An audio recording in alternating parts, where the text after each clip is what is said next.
আসসালামু আলাইকুম। দেখেন বন্ধুরা, আঙ্গো বাড়িতে আজকে বাগর মাছ আনছে। বাগর মাছটা ভালো করে কেটে ধুয়ে নিলাম। তারপরে কড়াইটা দিয়ে নিলাম চুলায়। কড়াই গরম হচ্ছে, তেল দিয়ে নিলাম, তেল দিয়ে দিলাম। তারপরে ভালো করে নেড়ে জিরে ফোড়ন দিয়ে নিলাম।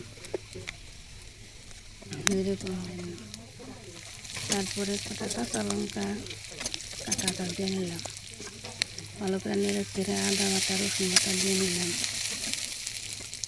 ভালো করে কষানো হয়ে গেছে।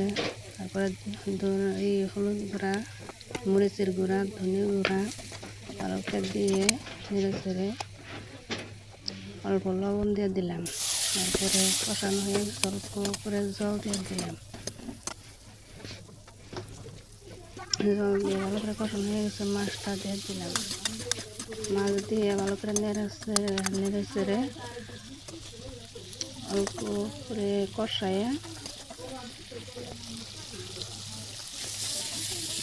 ভালো করে নেড়ে চেড়ে অল্প করে জল দিয়ে দিলাম।